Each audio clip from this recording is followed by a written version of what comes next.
Buenos días, tardes, noches, querido doctor Paganelli. ¿Cómo estás? ¿Qué tal, María Luisa? Todo muy bien. Muy contento de volver a compartir un cafecito de olla contigo. Sí. Salud. Salud, querido. Nos falta el Nos pan. falta el pan, pero no hay que comer tanto pan. Ya sé. Muy disciplinado tú, ¿no? Tratamos. Pero ya te dije que en la sierra, de donde somos originalmente nosotros, los perusquía, Se el toma con café pan. va con pan De o acuerdo. no es café. Vale. Pero bueno, Ah, vámonos. Hoy vamos a platicar de un tema muy importante, muy interesante, muy en boga, muy actual, querido doctor. Muy difícil. Muy difícil y que nos duele a todos. La violencia en México. Mm, Tenemos 20 años de estrategias muy directamente enfocadas en la prevención social, en el combate, y sin embargo, por lo menos en lo que tiene que ver con las cifras, pero también en lo que tiene que ver con el clima social, La percepción. la percepción de las personas, Ujú. es un fenómeno cada vez más lacerante. Más difícil de llevar, ya sentimos que ya estamos como en lo último de lo último. Pero bueno, mira, México sabemos que vive una crisis de violencia o de violencias. Ujú. Y seguro que es la más grave de la historia reciente de nuestro país. Desde el 2006, cuando el gobierno federal declara la llamada guerra contra el narcotráfico, se han acumulado, fíjate, más de 450,000 homicidios dolosos, según cifras oficiales. Y en 2024 hubo más de 29,000 homicidios, una cifra que mantiene al país en uno de los primeros lugares mundiales de tasas de homicidios por cada 100,000 habitantes. Así está el tema. Y se suma al fenómeno de la cantidad de personas desaparecidas o no localizadas, que hoy en día suman más de 120.000, a la cantidad de ciudades de nuestro país que están en el ranking de ciudades más violentas del mundo, y también al fenómeno muy trabajado por la academia vinculado con el tema de la impunidad, ¿no? Según datos de Exactamente. México Evalúa, 93 de cada 100 delitos no se denuncian, y de los que se denuncian solo un 14% llega a tener algún tipo de resolución judicial, ¿no? Sí. Entonces salimos a la calle y le preguntamos a la gente cuál es su sentir, qué opina, cuáles son las causas, por qué sucede esto en nuestro país. Sobre todo porque te acuerdas que habíamos platicado alguna vez y tú me decías, como buen argentino y además de los de otros países, que tenemos la fama los mexicanos de ser No, alegres. la fama no, o sea, es lo que uno vive, la hospitalidad, la alegría, el buen trato, el respeto en el trato cotidiano, el abrirte las puertas de su casa. Exacto. ¿Cómo se puede conjugar eso con este fenómeno estructural o con estas Exacto. cifras que vemos? Sí, exactamente. Bueno, pues fuimos a la calle y preguntamos, ¿por qué? Si hay, o para empezar, violencia, si así la perciben, ¿y por qué? ¿No? Entonces vamos a ver qué nos contestaron. Esta violencia creo que surge a partir de la facilidad, a partir del no querer trabajar por las cosas, a partir de no tener la conciencia de que demasiado al este es oeste, ¿no? Y que una cosa es libertad y otra cosa es hacerle daño a los demás. El no pensar en cómo mis acciones, mis pensamientos pueden afectar a alguien más, porque la violencia no solamente es el tema de que alguien llegue con una pistola y te dispare, ¿no? O sea, puedes ejercer violencia en tu casa, puedes ejercer violencia desde una manera que a lo mejor no lo estás haciendo conscientemente, pero que también nos falta un trabajo pues psicológico, emocional, social, o sea, realmente ser empáticos, ¿no? Con la sociedad, con los que están cerca de nosotros. Creo que si somos cálidos, somos una sociedad que somos cálidos, que a nivel global somos vistos así, porque lo somos. Usted, un mexicano, le sonríe. Cualquier persona aquí en el parque te puede sonreír. Sin embargo, también tenemos esa falta de conciencia. Bueno, la violencia es mundial. Desafortunadamente aquí no la habíamos vivido tan cerca. Ahora que la palpamos tan alrededor, pues estamos sintiendo lo que en el mundo viven. Tenemos la noticia ahí pegada en medios, en todos lados. Tenemos tanta comunicación de temor alrededor nuestro que sobreprotegemos a los hijos. Por la falta de oportunidades que hay en el país, pues a mucha gente no le queda, yo creo que de otra, ¿no? Digo, no estoy diciendo que sea el mejor camino, pero hay veces que no, pues no tienen de otra oportunidad más que a lo mejor tener pues ese estilo de vida, ¿no? Para poder cubrir sus necesidades, aunque no estoy diciendo que sea lo correcto, pero yo opino que en el país hacen falta más apoyo, más trabajos, más empleos para que la gente a lo mejor tenga un mejor estilo de vida y no recurra a esos actos ilícitos o violencias que se viven hoy en el país. Pues es que hay falta de valores en la juventud, ya no entienden nada de valor, eso es lo que falta, educación y valor. Yo creo que son diversos factores, desafortunadamente no todos tienen un círculo social con buenas prácticas, por así decirlo, dentro de la familia, valores. También pues son pues diversas consecuencias o cosas que va viviendo uno también desde la infancia. También un poco pues, de desigualdad social. A lo mejor también está relacionado con la parte económica, ¿no? La falta de educación, la falta de empleos, todo eso también genera esa violencia. Normalizar cosas que realmente no son aceptables, no deberían ser aceptables y que a veces lo vemos tan cotidiano como en la música que escuchamos o que escuchan nuestros jóvenes, nuestros niños, incluso adultos, ¿no?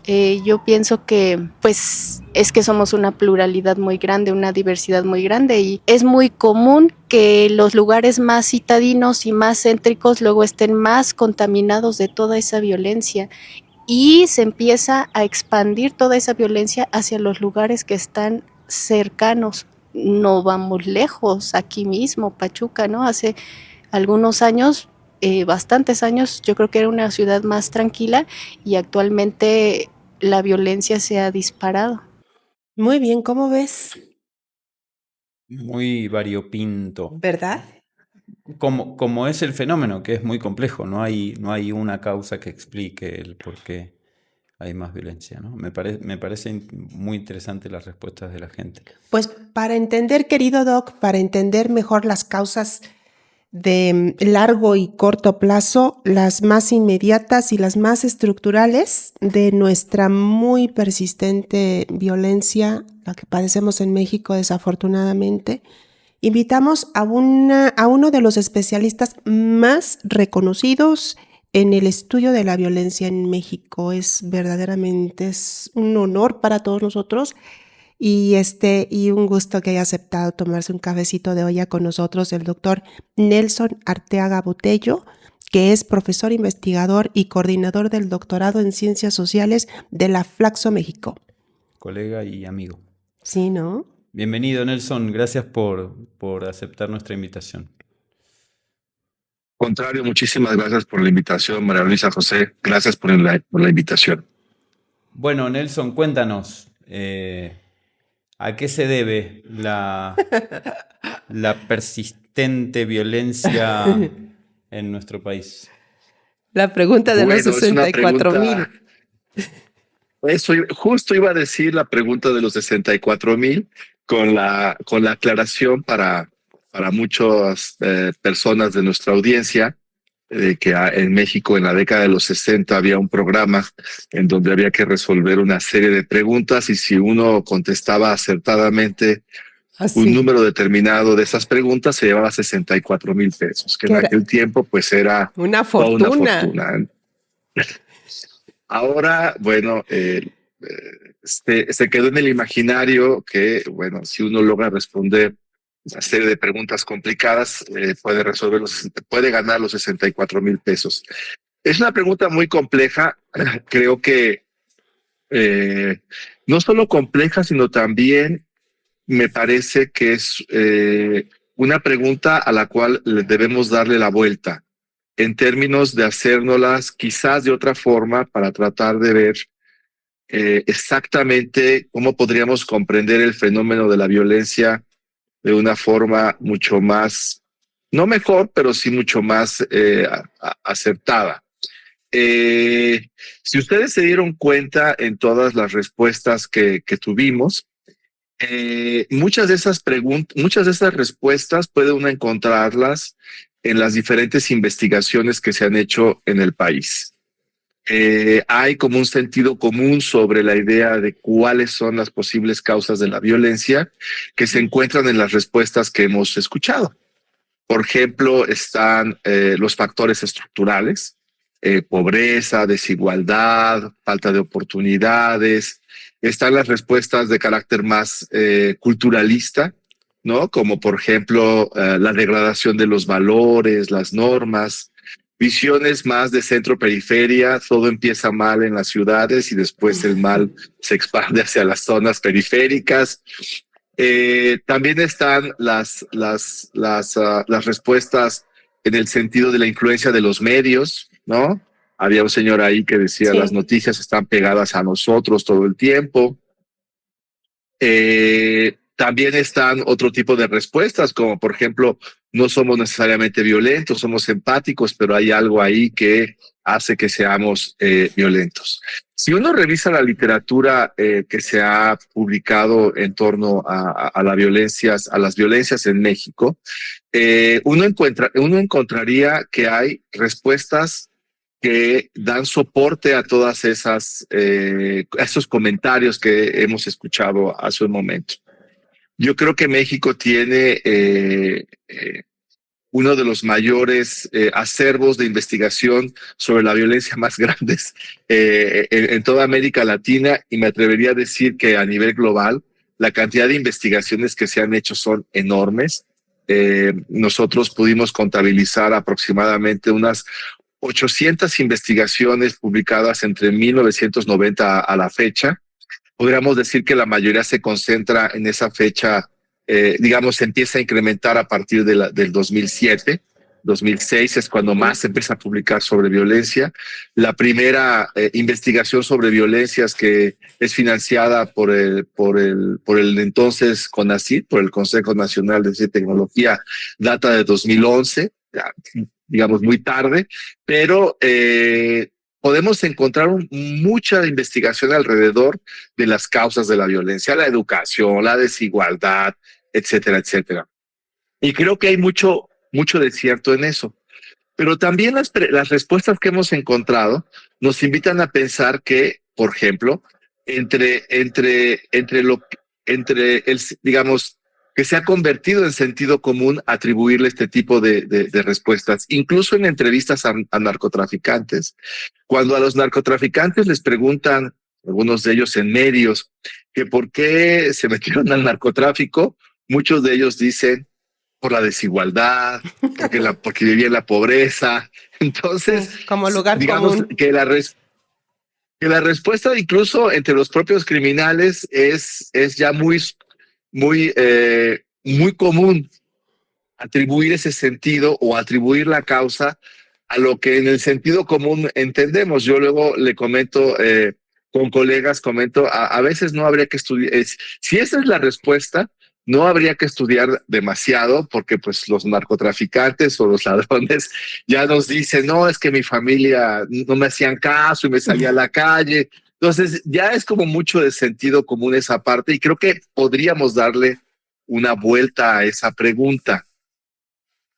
Y sería, quizás darle la vuelta sería pensar más bien cómo es que las violencias, ¿no?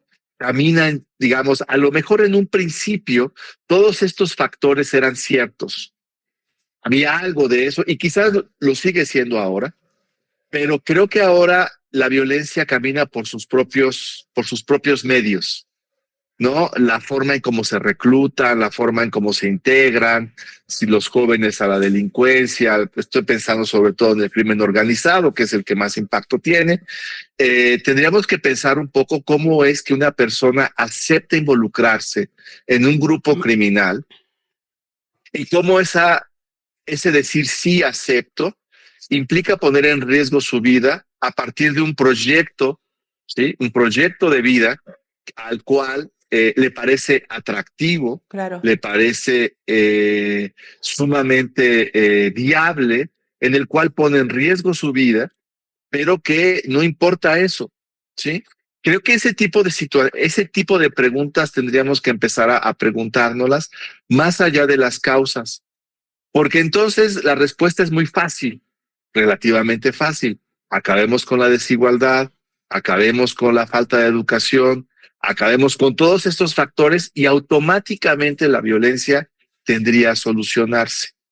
Y eso nos lo han mostrado países desarrollados, en los cuales, aun cuando hay altos niveles educativos, ¿no? Donde hay desigualdades muy estrechas, ciertos tipos de violencia persisten. Por ejemplo, países nórdicos, las tasas, no la cantidad, las tasas de feminicidio en los países nórdicos es muy elevada con respecto a Europa. Países que tienen, digamos, condiciones de vida que envidiaríamos y que envidiaríamos también, de alguna manera, la cantidad, digamos, de feminicidios que se cometen en relación a los que suceden en México, pero que sus tasas, es decir, la relación entre feminicidios en relación a cada 100,000 habitantes, son las más altas de Europa, ¿no? Entonces creo que tendríamos que hacernos, digamos, estas preguntas de las causas, pero darle otro giro, tratando de ver cómo es que resulta, en el caso, por ejemplo, del narcotráfico y otros, resulta atractivo para ciertos grupos introducirse a la acción violenta. Nelson, me parece muy provocadora a su vez la respuesta a nuestra provocación y pienso entonces en qué hay de atractivo, qué hay de llamativo, qué hay de subyugante en el fenómeno de la violencia para que tanta gente se sienta no solo atraída a involucrarse en grupos del crimen organizado, sino que la adopte como su respuesta a los conflictos, digamos, como su respuesta más inmediata, como algo que efectivamente puede estar generando algún tipo de hermandad o fraternidad en torno a esta forma de comportarnos. Sí, a ver, yo creo que una de las preguntas fundamentales es esta que tú has señalado y que me parece que no hay mucha investigación al respecto. Es muy complicada hacerla, ¿no? Por supuesto, tendríamos que hacer otro tipo de trabajos para tratar de ver efectivamente cómo es que comienza de alguna forma a convertirse en cómo ciertas personas pueden decidir introducirse a un proyecto que es de otra persona, en este caso un capo, un sicario, etcétera, etcétera, cómo es que resulta atractivo, ¿no? Más allá de la decadencia de los valores, de todo esto que de alguna manera está ahí, que de alguna manera hay elementos al respecto que podrán estar contribuyendo, pero que además transforman, digamos, se convierten en una manera de tener una proyección de vida hacia adelante. Por ejemplo, es como cuando alguien decide, y esto se ha analizado para otros casos, introducirse o formar parte de redes de corrupción. Formar parte de redes de corrupción no se puede explicar, igual que introducirse al crimen organizado, no se puede explicar solamente por el interés del dinero, solo por el interés de satisfacer una serie de necesidades. Porque para hacer ese tipo de acciones se requiere romper una serie de barreras emocionales, morales y de otras características que implican un salto que es muy complicado de hacer. Y ese salto complicado de hacer requiere, digamos, de un replanteamiento de un horizonte de vida y digamos, de una cosmología moral y de valores. No es solo el dinero, porque el dinero, digamos, si fuera solo el dinero, la explicación sería muy fácil, ¿no? Demos empleos a todos, ¿no? Pero a veces el empleo no necesariamente, digamos, el elemento económico no es la única explicación.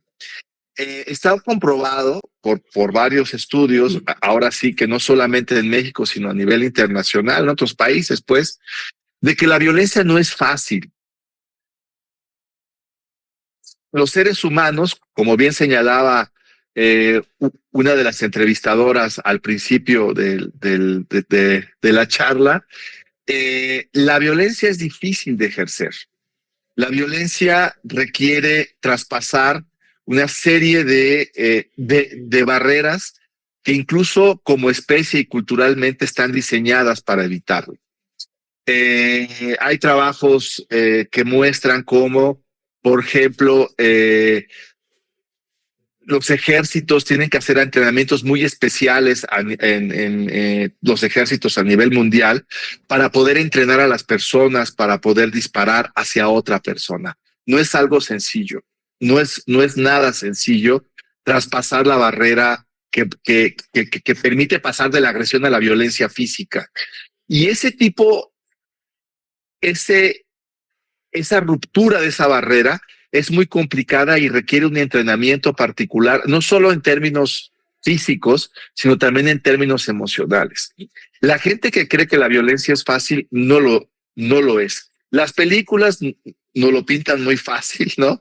Las películas de vaqueros antes, alguien golpeaba a otro, inmediatamente se desataba una pelea campal en una cantina. Eso no es cierto. Nosotros lo podemos ver, eso nos ha demostrado, por ejemplo, ahora con mucha mayor fuerza los videos que se transmiten sobre peleas de chicos o chicas en las escuelas primarias o en las preparatorias.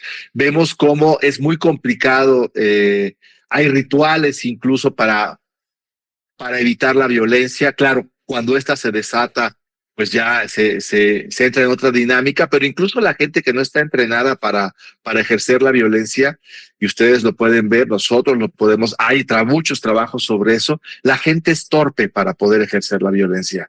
Los golpes que se dan entre los chicos o las chicas cuando se desatan este tipo de violencia son golpes torpes, son golpes que no tienen dirección, etcétera, etcétera. Y eso se debe a que no estamos hechos y preparados para la violencia. Para eso se requiere un entrenamiento. Lo acabamos de ver con el descubrimiento de algunas de estos narcocampos de entrenamiento que les llaman. Se requiere pasar por un proceso. No es te doy una pistola y dispárale a alguien. Se requiere pasar por todo un entrenamiento. La tortura requiere un entrenamiento, es decir, son procesos mucho más complejos que implican no solamente, bueno, sí le entro, sino toda una amalgama ahí. Eso sí lo vemos en términos del crimen organizado. Hay otras violencias que tienen que ver, como por ejemplo con el feminicidio y otro tipo de acciones que también tendríamos que explorar por esas vías para poder dar una explicación un poquito, digamos, avanzar un poquito más para entender estas dinámicas complejas. Ahora que hablabas de las otras violencias, sí, ciertamente, sobre todo en las personas jóvenes que están entrando, reclutando en el narcotráfico, pero hablando de la violencia social, de Sí. la violencia de todos los días, la que no es del crimen organizado.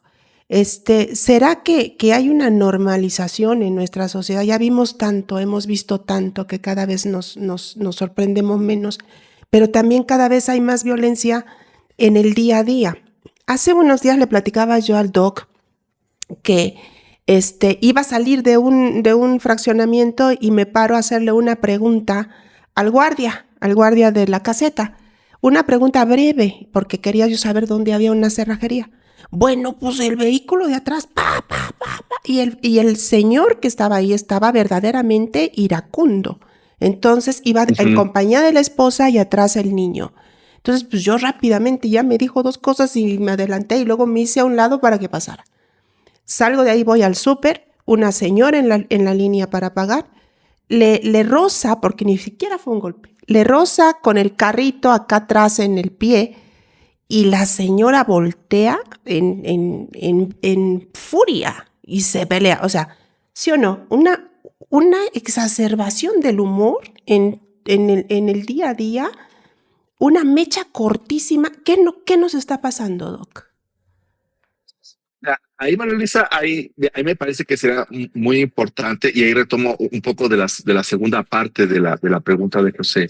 Y es, ahí hay que distinguir, a mí me parece, entre la violencia física, es decir, donde uno traspasa cierta barrera y ejerce un puñetazo, un empujón, es decir, ya un contacto físico específico, y por otro lado, formas de agresión como la que tú acabas de señalar, ¿no? Es decir, insultos, establecer una posición agresiva, ¿no? En términos de manoteo, cierto tipo de insultos. Ese tipo de agresividad sí es importante distinguirla de la violencia física, porque si no hacemos esa distinción, entonces todo cae en la canasta de la violencia y entonces no nos permite hacer diferenciaciones entre unas y otras, y entonces comparamos los golpes con una agresión verbal o una agresión simbólica, por decirlo así, que en el caso del claxon, y si metemos todo a la misma canasta, ya no tenemos la posibilidad de hacer una distinción entre una y otra, y por tanto tampoco tenemos posibilidad de establecer a lo mejor alguna estrategia que nos permita atender una y otra. Hay algunos antropólogos que nos han señalado, y yo coincido en eso, que cada sociedad produce la violencia y la agresión que puede entender, ¿sí? Que le es significativa, ¿no? Que le da sentido. No podemos hacer, ninguna sociedad ejerce violencia que no tiene capacidad de generar una comprensión sobre lo que está sucediendo. Voy a poner un ejemplo extremo, pero un poco. En los Estados Unidos, por ejemplo, ustedes lo saben, el auditorio también, hay un fenómeno que es el de los asesinos seriales. Los asesinos seriales no se producen en otro país o en otros países no se producen como en el caso norteamericano. Es una forma muy particular de ejercer violencia. Otra forma que tienen los norteamericanos de producir sus violencias que dan sentido, que significan algo para su contexto social, es el de los asaltos a las escuelas primarias, Sí, ¿no? A las tiroteos. escuelas, los tiroteos. En México hemos tenido 1 o 2 por ahí, pero no es, digamos, una forma muy particular de generar violencia. En otros países, el que uno en una fila, en México, José ya lo debe haber experimentado hace mucho tiempo, ponerse en una fila y estar pegados todos cuerpo a cuerpo, es una forma muy particular del mexicano de hacer fila para algo. En el caso de algunos otros países, si uno rompe medio metro en una fila, inmediatamente lo voltean a uno a ver y eso se considera un acto agresivo, ¿sí?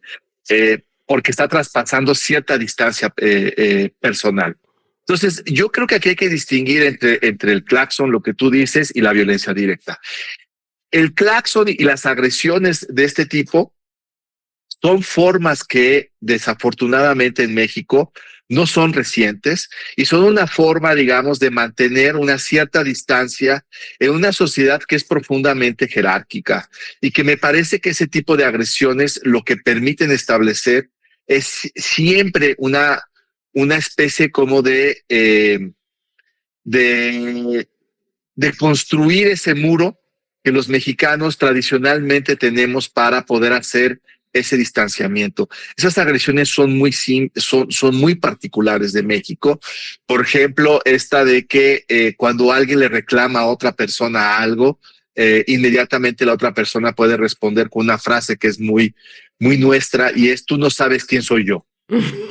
¿Sí? Sí. Que es la de establecer que eso es parte de una sociedad profundamente jerárquica, ¿no? En donde la distancia entre unos y otros siempre se trata de establecer. Hay formas que a lo mejor no consideramos agresivas, pero que lo son en el fondo. Por ejemplo, en el caso de la academia, José lo sabe muy bien, México es de los pocos países que en la academia el ser doctor, licenciado y maestro es una característica básica de distinción. Claro. ¿No? Sí. Para usted soy doctor, o bueno, el maestro o el licenciado, ¿no? Es decir, esas formas de asignación de posiciones jerárquicas son claves para mantener, digamos, estas distancias y estas jerarquías. En otros países eso no se utiliza, ¿no? Entonces, creo que este tipo de agresiones de las que tú hablas, que son el claxon, el carrito, que le empujan a uno, el que uno se pegue a otro y entonces, ¿qué ¿Por qué se pega? Ese tipo de cosas son claves en una sociedad jerárquicamente establecida como la mexicana, que aunque tenemos estas dinámicas de empatía que señalaba una de las entrevistadoras, siguen marcando a nuestra sociedad. Y cuando esas jerarquías se fracturan, viene o la agresión o viene la violencia, ¿no? Estos trabajos, yo he realizado varios trabajos, a mí muy interesantes, a lo mejor para el público no, pero de esto que llamamos los ladies y los lords. Sí, ¿no? en eso estaba pensando. Los ladies y los lords son una forma muy particular de entender tanto la agresividad como la violencia en este país. Tú no sabes quién soy yo. Hay un caso muy particular de un tipo que le pusieron Lord Audi, ¿no? Que se mete en un carril de bicicleta y atropella a alguien. No le pasa nada al que atropella. Unos policías lo detienen y tiene una frase sensacional, Lord Audi, porque el policía lo detiene y el de Lord Audi le dice, ¿cómo le dice? Le dice, estamos en México. La ley no me la puedes aplicar. Esto es México, ¿qué no entiendes? Santo. Cuando uno establece ese tipo de calificación, cuando encontramos ese tipo de calificaciones, lo que estamos haciendo es decir, este es un país jerárquico, no traspases mi jerarquía, ¿sí? No traspases mi estatus ni autoridad, porque no hay ley y no hay criterio que te permita traspasarlo. Si lo haces, soy agresivo, y si lo sigues traspasando, me pongo violento. Hace 2 años en un autobús, eso fue muy interesante, venía alguien discutiendo con estos que cobran en los autobuses, ya saben, en las micros, hay alguien que cobra, hay alguien que maneja, y alguien de los que estaba ahí tuvieron una discusión, ni recuerdo de qué, pero hubo un momento en que el que cobraba le dice a la persona, al pasajero, le dice, bájate porque si no te voy a desaparecer.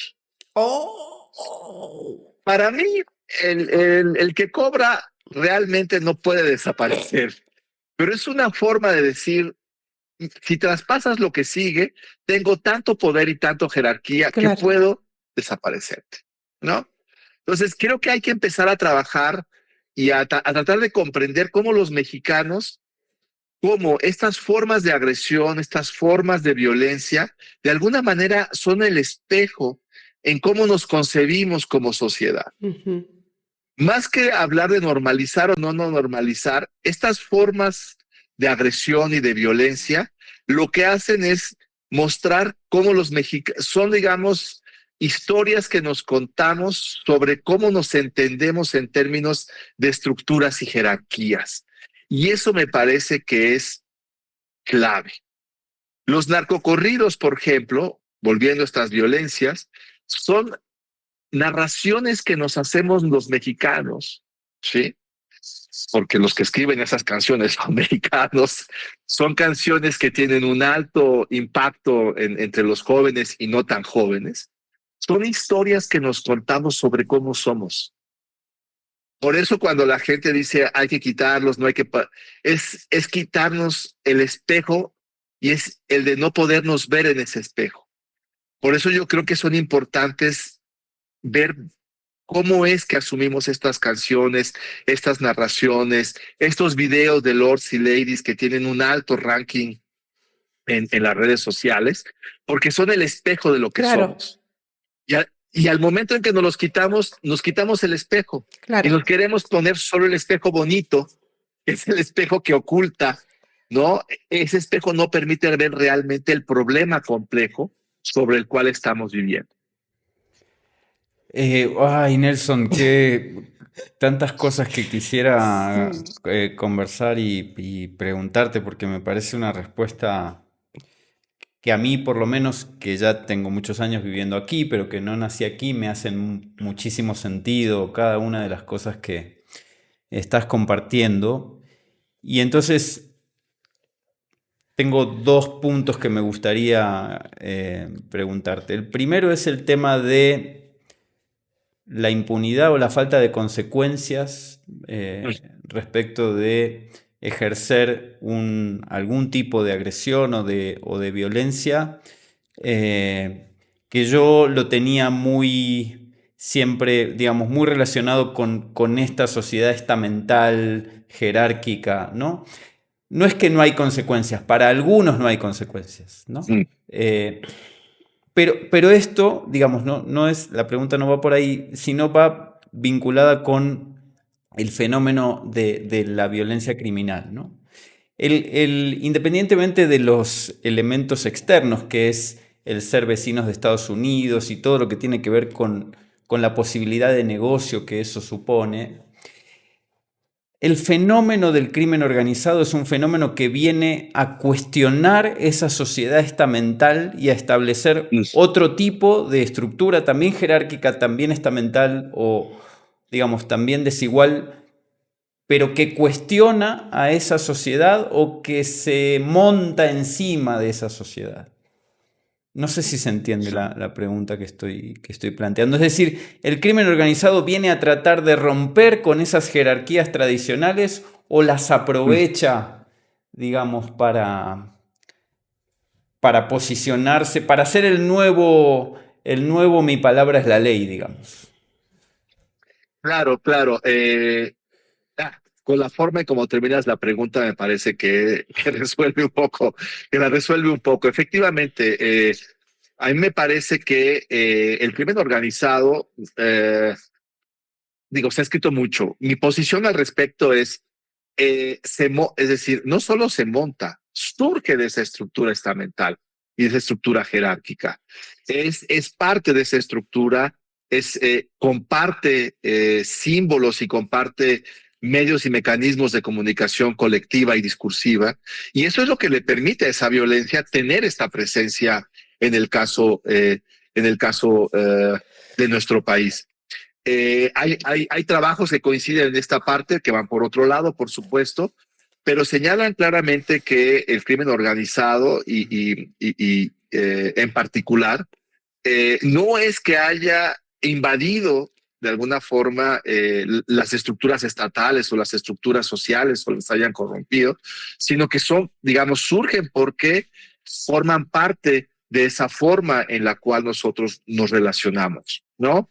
Es decir, esas jerarquías de las que tú hablas de ahora esta es mi ley, es una ley establecida a partir de algo de una práctica que ya se tiene. Para decirlo quizás de una forma muy coloquial, el narcotráfico y otras formas de violencia de este país no son producidas por gente que viene de Marte, ¿no? Es gente que aprendió las formas, los códigos, las estructuras, las jerarquías, las formas de relacionarse de la sociedad mexicana. No vienen de fuera, ¿no? Entienden los códigos de la autoridad y que a partir de entender esos códigos pueden articular formas específicas de autoridad. Compartimos una estructura cultural profunda que nos es muy propia, ¿no? Y que impregna para bien, ojo, también para bien y para mal, porque no solamente es algo malo, sino también para bien, estas formas de crear violencia. Vuelvo un poco al principio, ¿no? De lo que comentaba. Generamos la violencia que nos hace sentido, no la que no nos hace sentido. Claro. Hay sociedades como la sociedad japonesa, que cualquiera de nosotros puede ver sus formas de expresión artística, en particular los mangas y otro tipo de expresiones culturales populares, que para nosotros son profundamente violentas, ¿no? Pero que caricaturas que a veces uno ve y dice, wow, ¿no? Las expresiones, la forma en cómo se golpean son profundamente violentas, pero Japón es una sociedad con las tasas de violencia más bajas, Sí. ¿no? Entonces ahí tenemos esa situación. Déjame nada más para cerrar un poco el comentario a tu pregunta, porque me quedé con la otra parte de lo que venía comentando. Es como en el caso de Argentina. Cuando uno va a Argentina, los colegas argentinos, un colega argentino me dijo cuando iba a ir la primera vez para allá, me dijo, cuando vayas a un restaurante argentino, olvídate de que te van a atender como en México, ¿no? El mesero es profundamente seco, autoritario y lejano a ti. No te va a atender como tú crees que te atienden aquí, de señor que se le ofrece. Son realmente, para el carácter mexicano, son realmente déspotas. No, y efectivamente, fui a un restaurante, no de los turísticos, sino de los normales, ¿no? Y efectivamente, el tipo era totalmente indiferente. Yo ya no esperaba eso, pero sí es un choque, por ejemplo, de cómo se establecen las jerarquías y las estructuras en las sociedades. Que es muy en el caso francés, cuando uno va a Francia y va a tomar un café, lo que uno debe entender es que el mesero lo va a atender cuando se le dé la gana, no cuando uno alce la mano. O sea, el mesero va a ir cuando se le dé la gana y lo va a atender cuando se le dé la gana, ¿no? ¿Por qué? Porque está ejerciendo un trabajo, no está atendiendo un cliente, ¿sí? Guau. Ese es, que es muy distinto para el caso mexicano, ¿no? Pues en todo esto, doctor, ¿por dónde está la esperanza? ¿Por dónde está el cambio? Mm. ¿A dónde le vamos a apostar? Porque llega un momento en el que hay muchísima desolación, yo diría.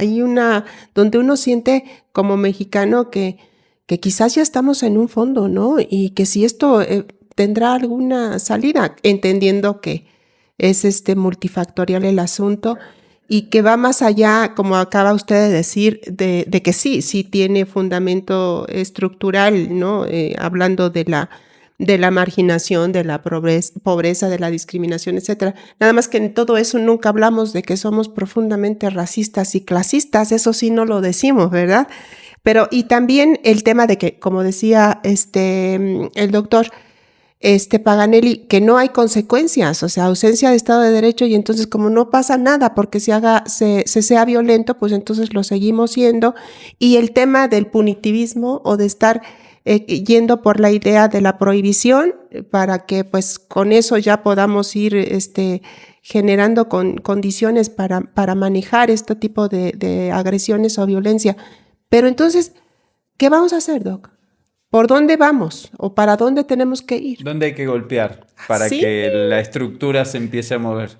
¿Qué hacemos? A ver, es la pregunta de los 4,000 para cerrar, pero Reloaded. a ver, yo creo que a partir de todo lo que hemos comentado, uno de los elementos claves es, bueno, efectivamente seguir trabajando en reducir la desigualdad, los procesos de marginación y demás, pero no pensando que eso va a resolver la violencia, ¿no? Ujú. Esa es una visión, digamos, muy de lo que en algún momento se llamaron las teorías de la modernización, ¿no? Por ejemplo, en la década de los 60 se creía que si mejorábamos las condiciones económicas, que si generábamos desarrollo, la democracia iba a venir por sí misma. Creíamos que si educábamos a las personas, por sí mismos iban a resolver cierto tipo de falencias ciudadanas. No es que esté mal, digamos, hay que hacer esas cosas, pero no hay que esperar que eso en automático va a producir todo lo demás, ¿no? Porque eso es caer en esta falacia de la modernización. Creo que lo que hay que voltear a ver es a la violencia misma, ¿sí? Porque Claro.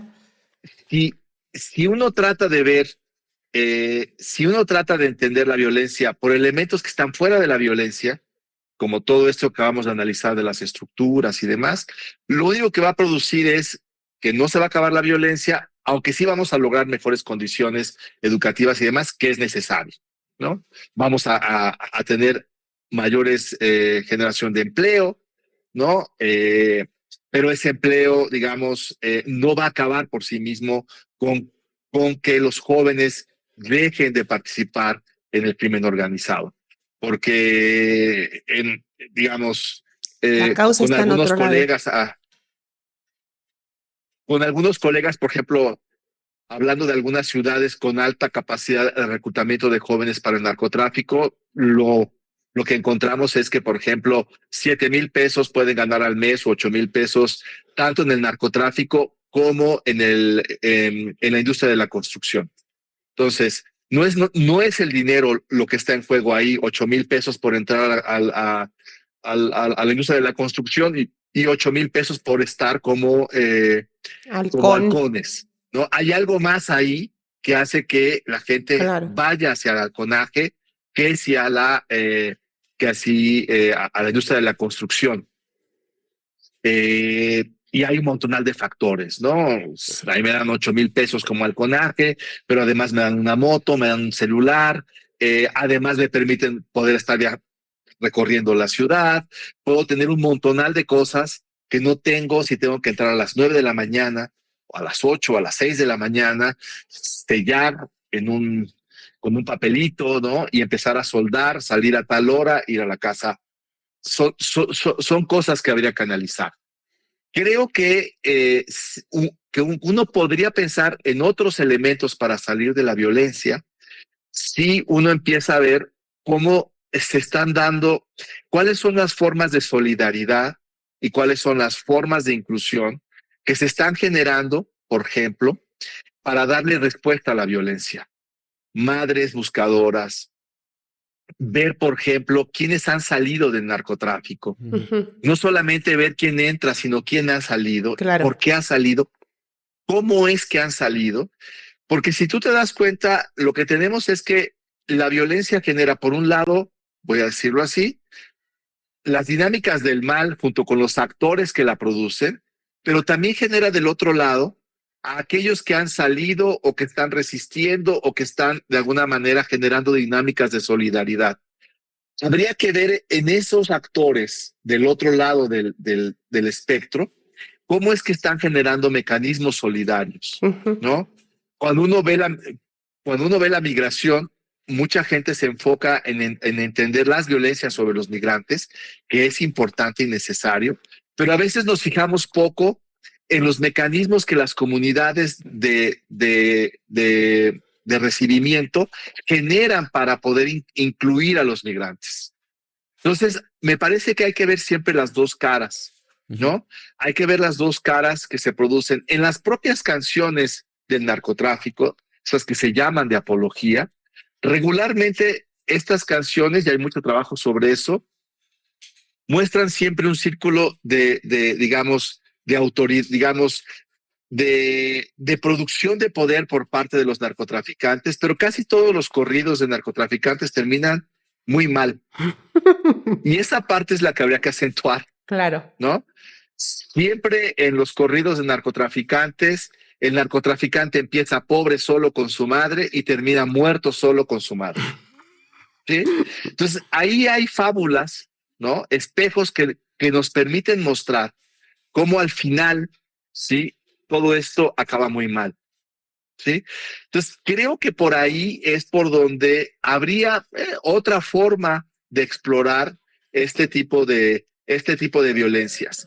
La impunidad no es un tema del narcotráfico, la impunidad es un sistema Claro. jerárquico del cual hemos bebido en este país durante muchos, pero muchísimos años, Ujú. ¿no? La impunidad es una forma de mostrar, nuevamente es un espejo de las estructuras de poder y de las formas en cómo mantenemos estas jerarquías y estos estatus y a las cuales, ¿sí? Muchos están involucrados. Y a esto me refiero, no es que hay un sector bueno y un sector malo, ¿sí? Siempre esa línea es una línea muy tenue, es muy porosa y mucha gente pasa de un lado hacia otro en cosas que a veces resultan inocuas y otras en las que resultan verdaderamente problemáticas. Pero si no mostramos ese espejo, no nos estamos dando cuenta de dónde estamos parados, ¿no? Y creo que habría que empezar a explorar por ahí, ver lo que lo bueno es que se produce en estas dinámicas de lo perverso y de la violencia. Y, y más que verlo en el afuera, verlo en lo que está produciendo, ¿no? Cómo se producen también fuerzas positivas en estas dinámicas negativas. Creo que por ahí podría ser otro de de las vías en las que podríamos explorar cómo es que podríamos pensar en las salidas de la violencia. No solamente cómo la gente entra, sino cómo la gente sale. Ujú. Claro.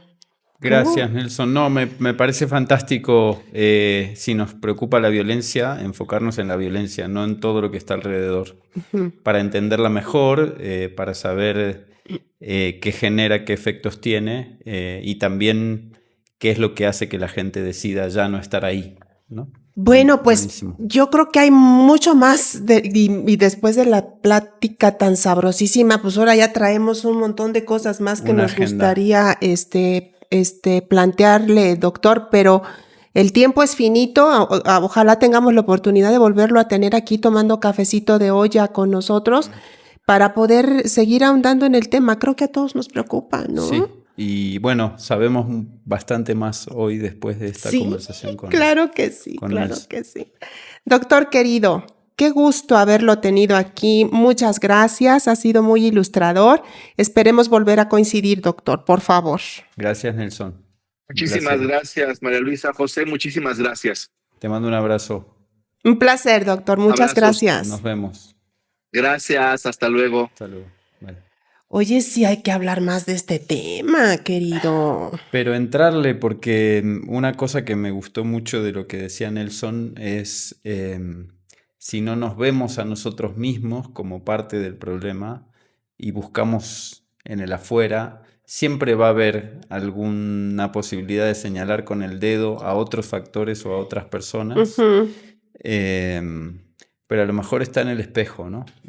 Sí, En las relaciones, en nuestros ámbitos. Y esto que decía de la violencia, para ser violencia tiene que hacer sentido como tal, y en cada sociedad eso es diferente. claro, claro. O sea, no hay recetas, no hay, por más que sí se pueda aprender de experiencias en otros lados que han podido seguramente controlar sus fenómenos, nosotros somos una sociedad particular.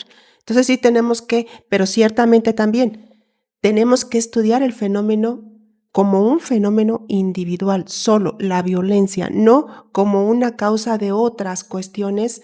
Entonces hay que echarle ganas a eso y también ver qué respuestas está teniendo el Estado ante las violencias que vivimos. Yo creo que en otro momento tendríamos que platicar, por ejemplo, del asunto de los jóvenes reclutados, como también el hecho de la era de la gratificación inmediata, ¿no? Invitar a un joven Sí, que haya pasado por esa experiencia, qué le llamó la atención, qué lo atrajo y por qué, como decía Nelson, la gente en algún momento, cuando puede, decide salir también. también. Pero bueno, se nos acabó el Se nos tiempo, acabó. querido, ya hay que ir por otro café porque ya se terminó.